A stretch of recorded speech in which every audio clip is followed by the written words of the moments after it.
Husband and wife, Andrew and Peggy Cherng, are the definition of a power couple. They are among the names you'll find on the Forbes list of the world's billionaires. They're not just partners in life, but in business too. They launched Panda Express in 1983, and since then, it's become one of the world's most recognizable Chinese fast food restaurant chains. Andrew and Peggy immigrated to the U.S. from Taiwan and Hong Kong. The couple first met in college at Baker University in Kansas. From there, they moved on to the University of Missouri, where Andrew completed a master's degree in applied mathematics, and Peggy earned her doctorate degree in electrical engineering. Today, they're living the American dream as owners and operators of the nearly 2,000 restaurants.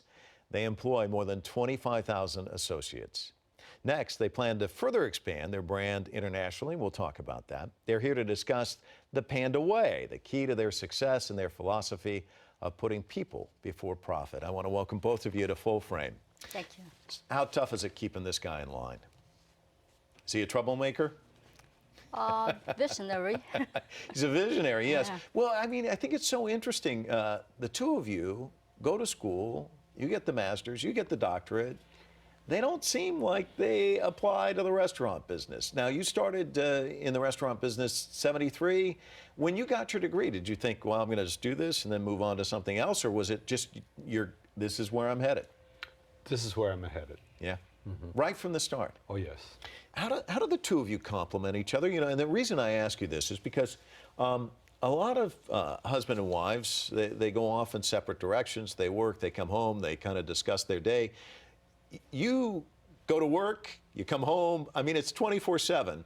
A lot of people might have difficulty with that. What is it that you bring to the table that he's different, where you complement one another, do you think?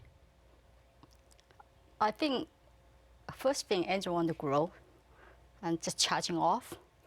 And then I kind of follow and then pick up pieces and put them together and build a system and process. So it's that puzzle, the puzzle pieces. So that's where you come in. So it's vision, putting the puzzle pieces together. So talk to me about this march. You know, it starts with one restaurant, 1973. Here the two of you are sitting here so many years later, and it is just huge. And I mean, it's not just the United States. You're looking international. How do you get from there to here? Well, like Peggy said, I am always the person that look forward. I am looking for opportunities to get better, you know, and get bigger, probably in that order.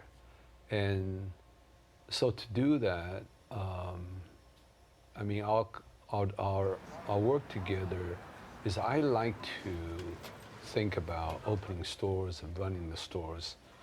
And I don't even care about, well, you know, what is the bank account looks like. So that part is what Peggy take care of. And so it's been a very good compliment.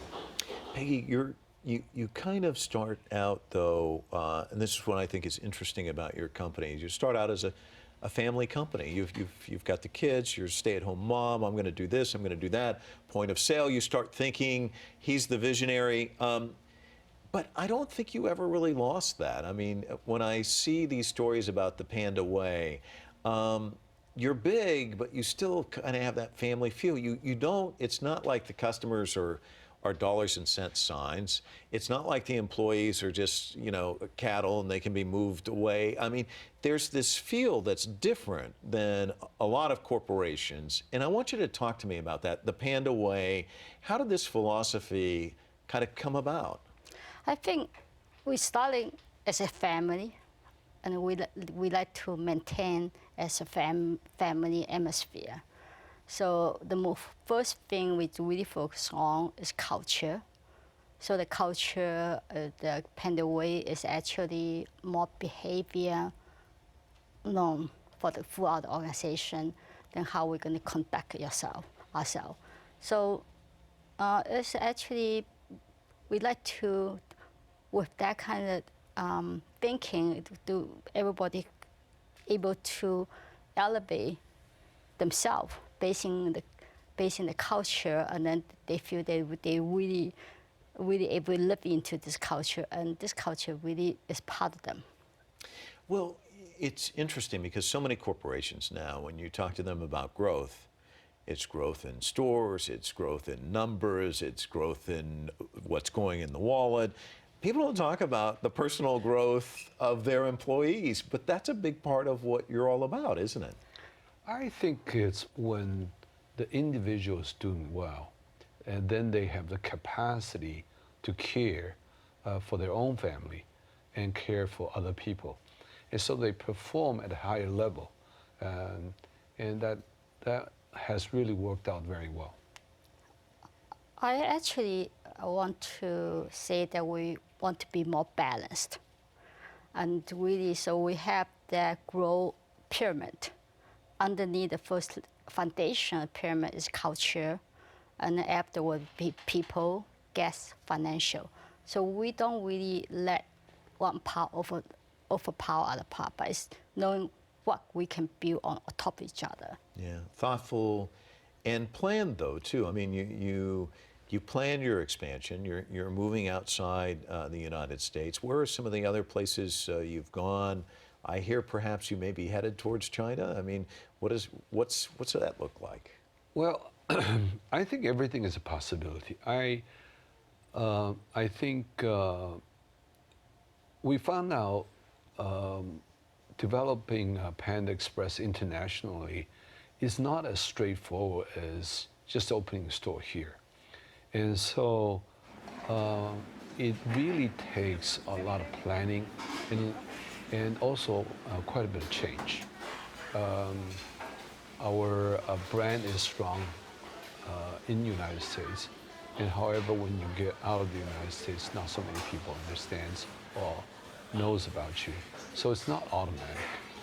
And through the learning, it goes back to how we begin, is still understanding and do your homework and understand your guest and, do it well and do it diligently.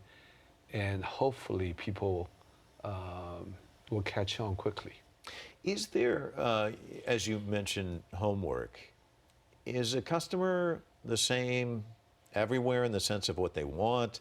What's the customer experience like? I mean, if you're going to sit there at one of your tables and just kind of do one of these and watch, whether it be here or anywhere else, what do you want the customer to get when they come into the Panda Express? And what kind of experience do you want them to have? I think some of the things are the same. It's always good. You have friendly people, guest service, clean restaurant, clean restrooms, good product, for example, good ingredients. And what is different is local habits. For example, in India, which we are about to launch, and 50% of the people are vegetarians. And so how do you deal with a totally different way of eating? And so these are the kind of things that we have to work on it. I don't know how you find time for it, but there is Panda Cares and the Panda Charitable Foundation. So it's not just focused solely on work. Philanthropy also a big part of things for you. Talk to us about that, and what did you get into? Where do you see those going? I think those are part of culture. And then we do have Panda value, the 5 value, and then one of the value is giving. So the reason that is important to us is because we enjoy the opportunity we have given by us. So it's time to pay forward also. And so the Panda Care mission is really aiming to serve underserved children in education and health. And it's part of, also another one is part of really able to show that we are become part of the community that we serve. Another one is really try to inspire our associates that they're really able to enjoy the spirit of giving and to better their own life. It's a big piece of it, isn't it? Yes. Thank you both for coming by. And I know how tough it is to carve out time to talk to us because you're too busy working, aren't you? I mean, it's 100 miles an hour with the two of you. But thank you both. Really appreciate it. Thank you. Thank you.